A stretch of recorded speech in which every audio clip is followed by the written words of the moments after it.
Welcome back, everyone. I'm Alice Blue, and I am back with patch notes for you. Yeah, I don't really have any announcements or anything that I can think of right now. So yeah, just hit that like, subscribe, leave me a comment. Thank you very much, and let's get into it. Alright, so these are the notes for December 13th. What's new? This week is once again mostly bug fixes and minor updates. We are also very happy to report that the server's memory upgrade allowed us to go an entire week without having to restart any zones. Granted, these zones are still eating up way too much memory, but at least the server is stable. In the coming weeks, I plan to slowly enable memory leak code fixes in chunks so that we can better pinpoint the cause of the server deadlocks and work around it. We here at Stormhaven Studios want to wish you all a happy holiday season and thank you for all of your continued support. Reminder, next patch is scheduled for January 3rd. We may schedule a server restart on December 27th, but that's still up in the air. Keep an eye on the events section of Discord. Bug fixes and improvements. Tech. EMBERS spawning tech has been overhauled. They are now guaranteed to be up 100% of the time. The entrances will still migrate around the map, but they will exist. They never despawn, only move. We have also migrated 2 EMBERS from Northreach to Meadowlands. The totals are now 2 in Northreach, 2 in Dryfoot, and 3 in Meadowlands. Added a toggle to gameplay options to disable camera collision smoothing. There appears to be a bug with the camera system, causing it to jitter considerably when it is backed up against an object. By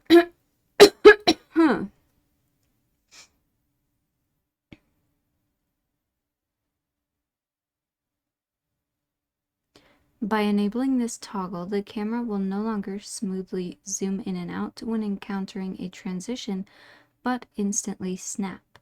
While this does resolve the jitter in close quarters, it is not the ideal experience. This toggle is also not a permanent solution and could in fact make it worse by making the camera even more jerky depending on your particular situation. This bug has been submitted to Unity. Fixed a bug causing mobs stunned while feared to continue fleeing.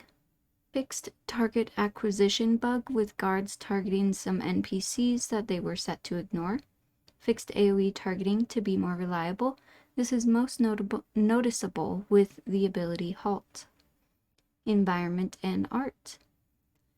MISC bug fixes to Meadowlands. MISC bug fixes to Redshore and Redshore Ridge. Further separated Redshore and Redshore Ridge scene props to improve performance in both scenes. Fixed a number of stuck spots throughout the world. UI. Group window nameplate will be highlighted if your group member is selected as a defensive target. Updated Redshore map. Added discoveries to Redshore Ridge map, still a work in progress, and is currently only areas and ember rings. Fixed incorrect cooldown displays when hasted. Design. Repair kit crate cost greatly reduced. Repair kit recipe only requires one of each material. All purchased materials that have player-crafted versions are considered raw components. They will now be allowed in the gathering bag and lower the level of consumables made with them. Stags in Redshore replaced with elks. The abilities Screen, Guts, and Brace no longer stack. Martial ability Draw Fire is now an AoE around the player. Increase hunting refinement recipe experience gains. Added some bears to Redshore around the new ridge lines. Ruptures added to Redshore Ridge. Works in progress.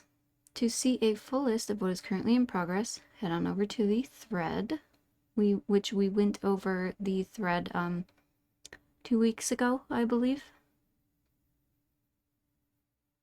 Some of the updates that are currently on the QA coming in January 2023. Dots gaining a benefit from heavy and critical hits. Debuffs and dots can land on 3 and 4 chevron red mobs with reduced durations. Fixes to fully rested regen timers in some situations. More item linking fixes. Extended range on provoke. Extended range for XP and loot rolls. Yay. Like, honestly, super happy about that. Also, I like that the dots are getting heavy and critical hits. I don't know how I feel about being able to land a dot on a red mob, though. That just doesn't feel right to me, but I guess that's just me. New outdoor dungeon in Redshore? Question mark? That'd be cool. And lots more to come. Patch size ongoing. We are working on migrating our scenes to a new loading system that will reduce the overall size of patches. At the moment, all scenes are lumped together into a large 3 GB file. Anytime data within this file is changed, it must be re-downloaded, even if those changes are small. By breaking our data up into smaller chunks, those downloads will ideally be minimized to smaller individual files moving forward. The end result will be saving us bandwidth and saving you download time on patch day. The tech required to do this loading has been implemented. The work remaining is just breaking up the scenes into individual files, along with creating the shared bundles that contain assets used by multiple scenes. Known issues. Occasionally a loot roll may be skipped entirely and a carcass will be given. When this happens, please provide any relevant details, as we are still trying to track this one down. Deconstructing crafted items returns junk 100% of the time. Not all clothing and armor has visuals. Dragging a group nameplate in the group window will set the wrong pivot point, and the group window and the whole thing will drag a bit weird.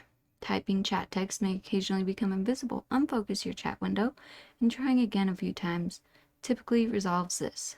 Mac OS. Zooming the camera while holding the right mouse button can cause your chat window to scroll. This is not intended behavior.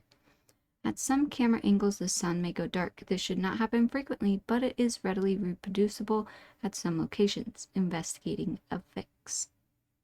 Let's see, let's go look at last week's, since I missed that last week.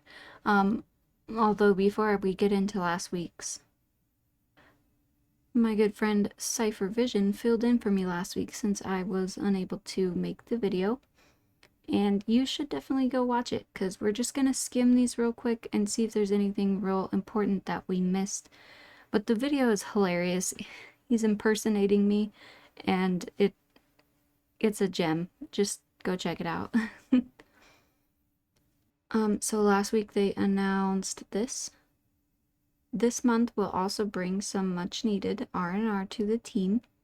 A number of us will be taking long overdue mini vacations over the holiday break, so we have decided to put all new content on hold until the end of the year.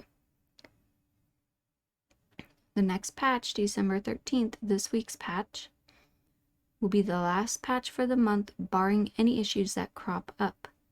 This should also give us some time to work on some more extended technical tasks, such as improving the patch size, and we will be keeping a close eye on the server health throughout this time, so we won't be completely out of it. See, it looks like some shaders got fixed, nameplate stuff, let's see, fixed issues with the chat linking, fixed issues with misconfigured spawn controllers that could cause them to get stuck in a loop, not spawning anything. That's an important one. Some textures, vegetation stuff. environmental bug fixes, clouds. Oh, here's an important one. Added a cancel execution keybind that is unbound by default. This keybind will cancel a currently executing ability, consumable, craft, etc., similar to escape or jumping. Note that escape continues to function as it always has, but you can actually bind whatever button you prefer to be the cancel button. So that's cool. Mushroom oil is now an accepted material for ground torch fuel. It actually wasn't working. It might be now. I haven't checked since this last patch, but I'll have to keep an eye on that. Mandrake poison is now AoE.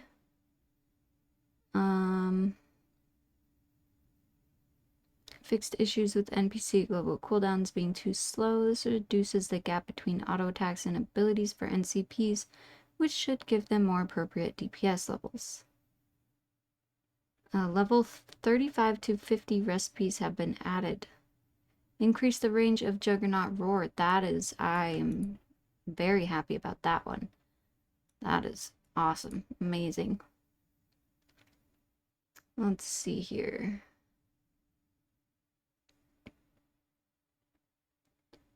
Fixed some crafting stuff.